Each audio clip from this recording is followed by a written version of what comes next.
Prosseguindo no estudo de história de Israel, vamos agora ao capítulo 14 do nosso material didático, o judaísmo e a reforma protestante. Bem, vamos falar como foi então a vida dos judeus no período de Lutero e de Calvino. O comentário diz: a reforma protestante foi a tentativa de reformar a Babilônia apocalíptica. Neste capítulo veremos como essa reforma foi desastrosa. Os reformadores deveriam ter abandonado totalmente as práticas da Babilônia, mas não o fizeram. Uma das práticas que eles não abandonaram foi a perseguição ao judaísmo. Lutero, em sua obra Dos Judeus e Suas Mentiras, demonstra manter a prática da Babilônia conforme Lutero. Eu não sei que ano que ele escreveu, mas essa obra ela é distribuída até gratuita na internet. Se vocês quiserem, eu coloco ela para vocês, que ele escreveu sobre os judeus. Ele diz: primeiro deveríamos incendiar suas sinagogas ou escolas, e o que não queimar deveria ser soterrado definitivamente, para a honra de nosso Senhor e da cristandade, mostrando a Deus que não toleramos ofensas ao seu Filho, nem a quem o segue.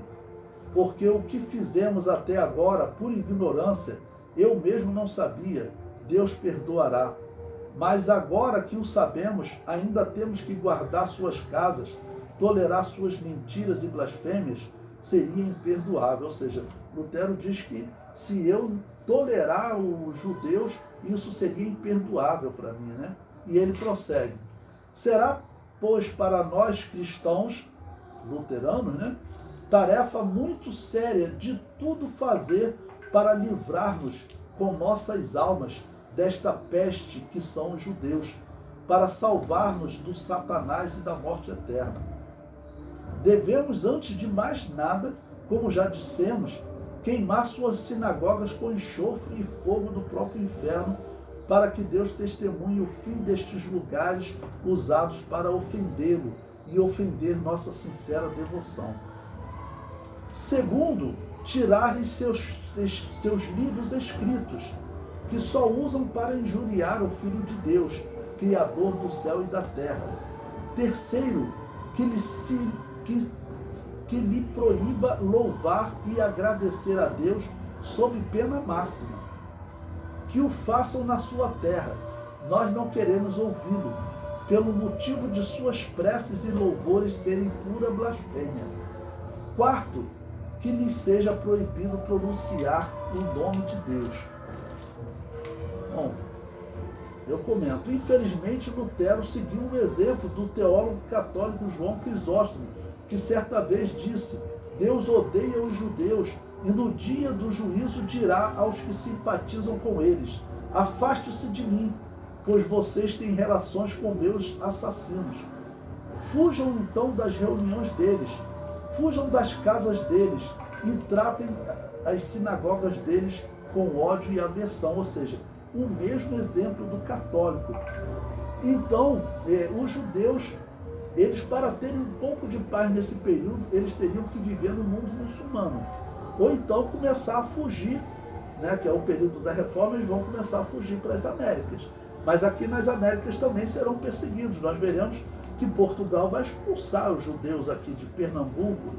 Isso ficou na história porque eles fugiram do Brasil, tiveram que sair do Brasil, foram para a região norte e fundaram a cidade de Nova York. Tá bom? Então, mesmo um judeu desviado, se o Brasil tivesse acolhido mais eles, o Brasil poderia ter sido abençoado também e se destacado. Eu comento: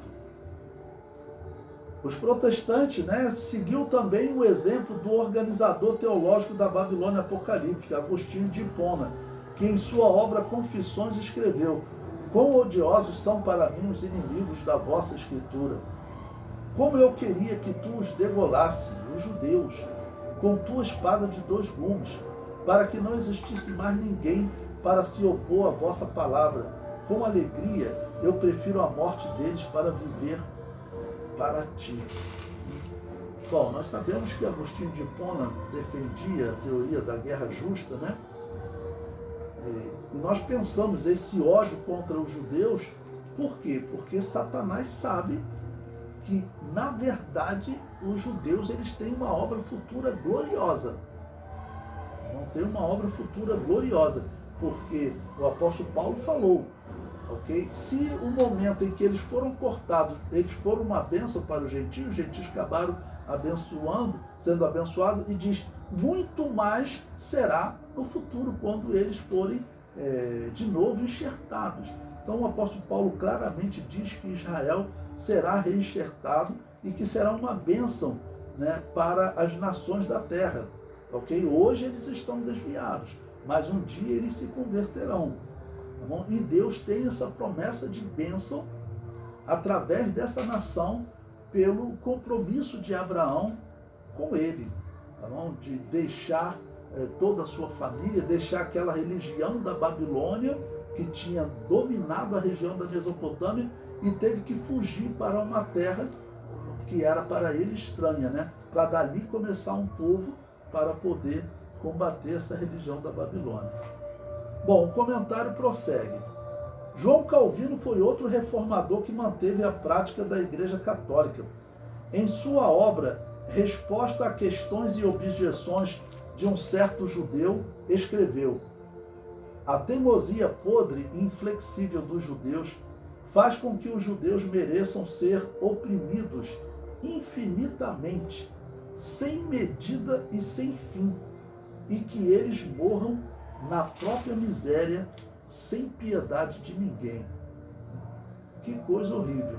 Então, os judeus, infelizmente, eles estão sofrendo também pelo erro deles. Mas o que católicos e protestantes faziam com eles era inaceitável.